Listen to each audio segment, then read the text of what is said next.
අපේ storage devices review එක.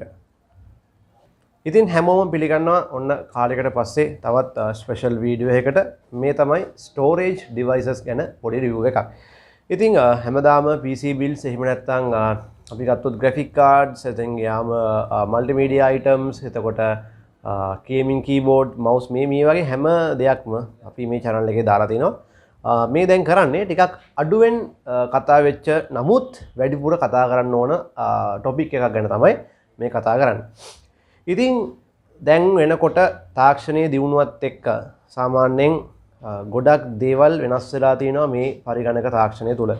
ඉතින් ඉස්සර PC එකක් හදනකොට මේක හරිම සරලයි, හරිම ලේසි ක්‍රියාවලියක් ඕන කෙනෙක්ට තෝරලා බලලා කරගන්න පුළුවන් ක්‍රියාවලියක්. නමුත් දැන් PC එකක් බිල් කරන එක තරම්වත් දුරට කම්ප්ලිකේටඩ් වෙලා තිනවා. ඒකට හේතුව පොඩි දෙයක් ගැන පවා සාමාන්‍යයෙන් දෙපාරක් තුන් පාරක් හිතන්න ඕන තැනට මේ තාක්ෂණය නිසා PC එකක් බිල් කරන කෙනෙක් පත් වෙනවා.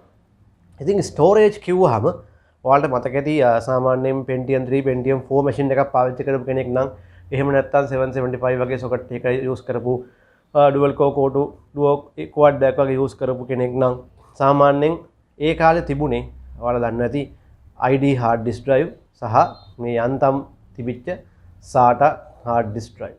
ඉතින් ඔයාලට මතක ඇති අර ලොකු කේබල් එක ID කේබල් එක. ඉතින් ඒ වගේම දත්ත නැත්නම් අපි ගත්තොත් එහෙම data read කරනකොට hard එක කෑ ගහන විදිය. හරිද? bad sectors ද. ඉතින් ඔන්න ඔය වගේ ප්‍රශ්නත් එක්ක තමයි storage devices අපිට ඒ කාලේ හම්බුනේ. දැන් කාලයත් එක්ක storage devices කිහිපයක් කරලියට ඇවිල්ලා තියෙනවා. ඉතින් ගොඩක් කට්ටිය අහනවා මොනවද මේ SATA SSD M.2 NVMe කියන්නේ මොනවද? සමහර අයට ඔන්න ලැප්ටොප් එකක් ගත්තත් ඒකේ M.2 එකක් නැත්නම් NVMe එකක් නැහැ. PC එකක් හදනවා NVMe එකක් නැහැ. ඉතින් ඔන්න ටික කාලෙකින් Windows slow වෙනවා, software වල opening time එක ඉතාලම වැඩි, Windows boot වෙනවා මාර වෙලාවක්, load වෙනවා මාර වෙලාවක්. ඔය වගේ එකිනොකී ප්‍රශ්න ගොඩකට මුහුණ පානවා. ඒ වගේම gaming වලත් වර්තමානයේ එන ගොඩක් games require කරන්නේ SSD drive එකක්. ඉතින් අපි කතා කරමු මේ topic ගැන එකින් එක.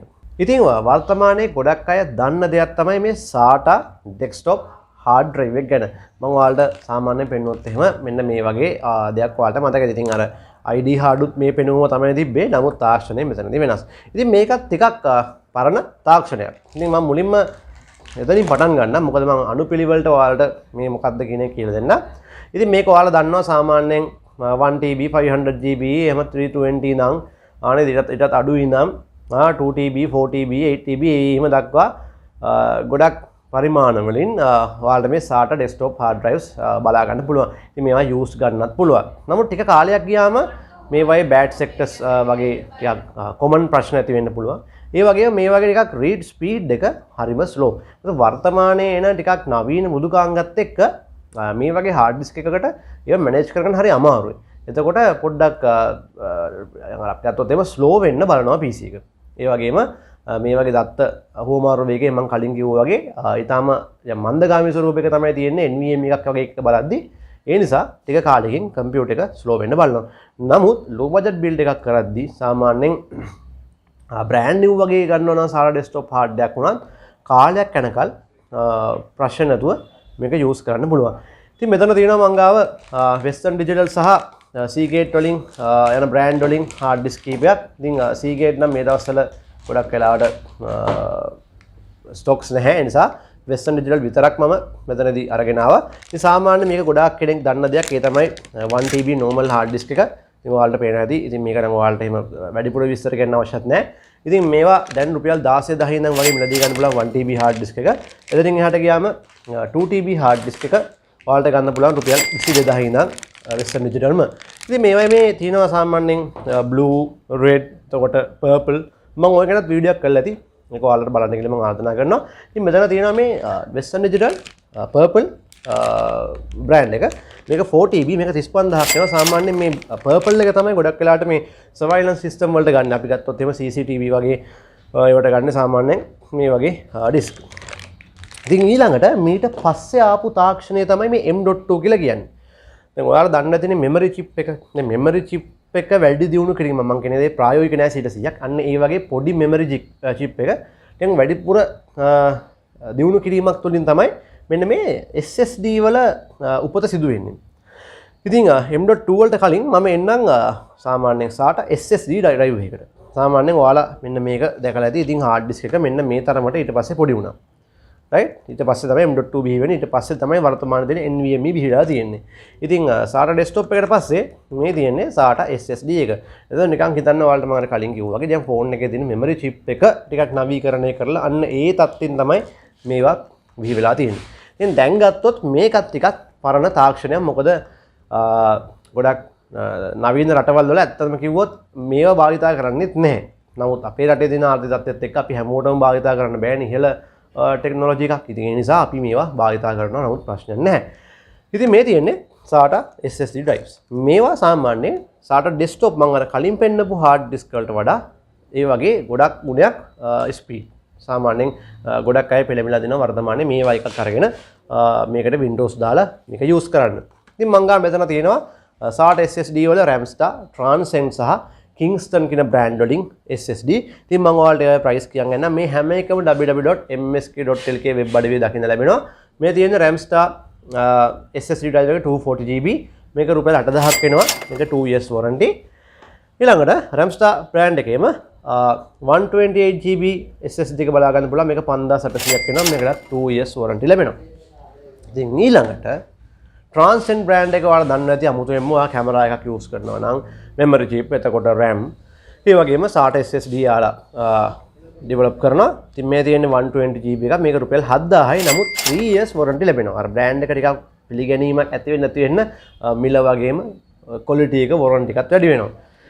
ඊළඟට ඒකෙම 250GB එක තමයි මේ මගේ අතේ තියෙන්නේ. මේක රුපියල් 10500ක් තමයි වෙන්නේ. ඒකෙම 500GB එක තමයි මම ඊළඟට ඔයාලට මේ පෙන්නන්නේ. මේක රුපියල් 14500ක් වෙනවා. ඉතින් Kingston brand එක Taiwan made in Taiwan Kingston brand එක ගැන ඔයාලා ඒ කාලේ දැම්ම දන්නවා. Kingston RAM කොහොම නොදන්න කෙනෙක් නැහැ. ඉතින් Kingston ලගෙත් මේ storage devices ගොඩක් එනවා. එයාලගේ ප්‍රධාන hard දෙන්න නැති වුණාට desktop hard දෙන්න නැති වුණාට SSD NVMe M.2 එයාලා ගොඩක් බර දාලා develop කරන දෙයක්. ඉතින් ඒකේ 120GB SATA SSD එක තමයි මේ මගේ අතේ තියෙන්නේ. මේක රුපියල් 7500යි. 3 years warranty. ඒ වගේම 240GB එක රුපියල් 11500යි. 3 years warranty.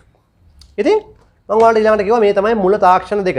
දැන් ID hard පෙන්වන්න විදියක් නැහැ. දැන් ඊට කලිනුත් අපි ගත්තොත් එහෙම එහෙනම් ඕක යන්න ඕනේ floppy දක්වා. ඔයාලා මතක ඇති floppy disk එක. සාමාන්‍යයෙන් ඒක අමතක කෙනෙක් ඉන්න විදියක් නැහැ. floppy disk එක. right? අතීතයේ තිබුණා වෙන විශාල පෙට්ටි වගේ hard disk කිලෝබයිට් ගණන් වලින් තමයි මුලින්ම රන් කරේ. ඉතින් කාලයත් එක්ක හැමදේම වෙනස් වෙච්ච හැටි තමයි හිතා ගන්න අමාරු නේද? ඉතින් ඊට පස්සේ ID hard ඔහොම SATA desktop SATA SSD ඔන්න ඊළඟට එනවා SSD වලම කොටසක් වන මේ M.2.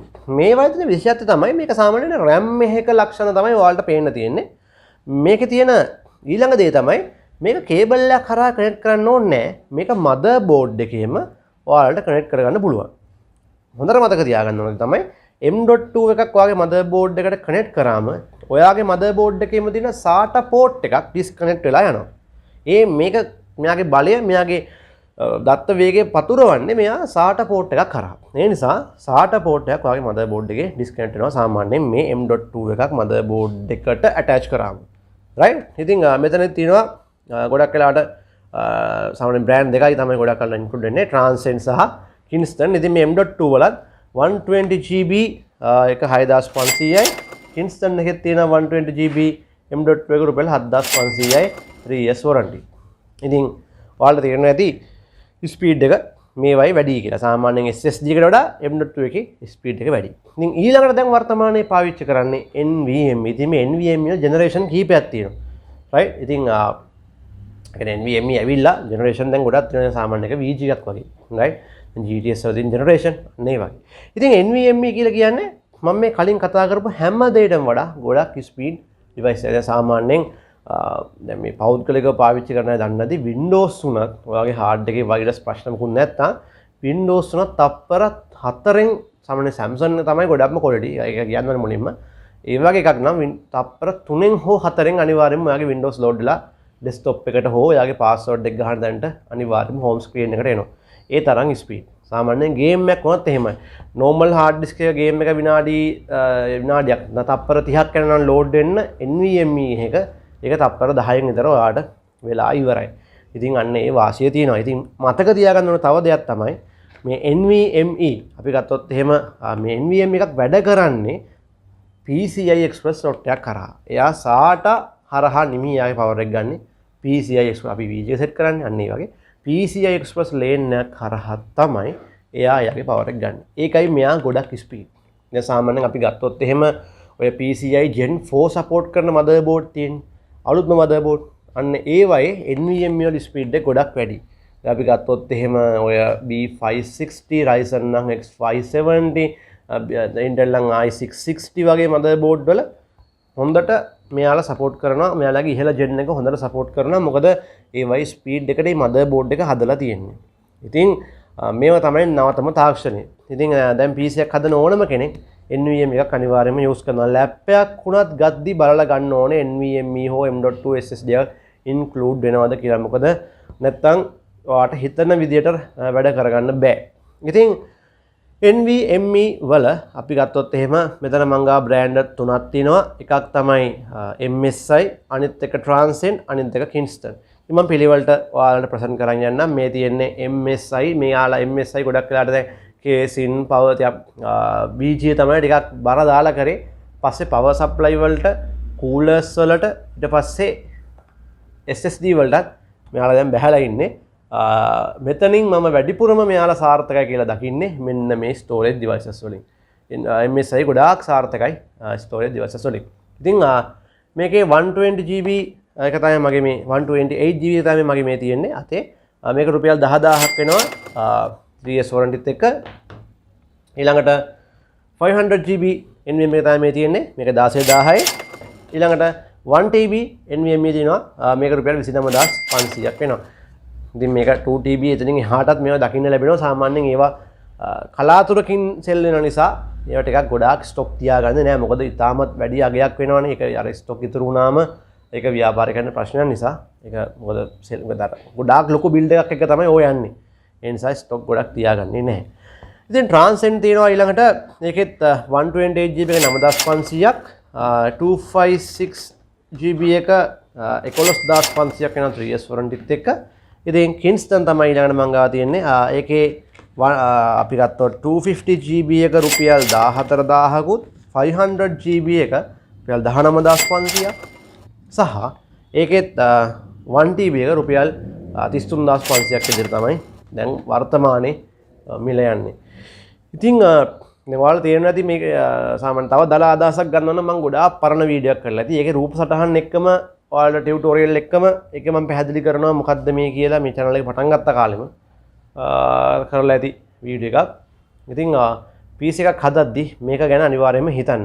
සාමාන්‍ය use build එකක් කරද්දි අර පොඩි ගානනේ අතේ තියෙන. ඉතින් ඒ නිසා ඒක හිතන්න විදියක් නැහැ. නමුත් ඔය අඩුම ගානේ රුපියල් 60000ක 70000ක ලක්ෂකවත් බිල්ඩ් එකක් කරනවා නම් අනිවාර්යයෙන්ම මේ SATA SSD එකක් ගැනවත් අඩුම ගානේ හිතන්න. මොකද පරණ motherboard වලට M.2 වගේ support කරන්නේ සාමාන්‍ය 6 gen 7 gen ඉඳන් වගේ M.2 වල first gen එක support කරන motherboard තියෙනවා. ඉතින් අර එහෙම build එකක් කරනවා නම් අලුත් build එකක් කරනවා නම් NVMe එකටම යන්න ලොකු try එකක් දෙන්න. මොකද ඒක ඔයාගෙම වැඩවලට කාර්යක්ෂමතාවයට PC එකේ හේතු වෙනවා. ඉතින් තවත් මේ වගේම interesting video එකකින් හමු වෙමු.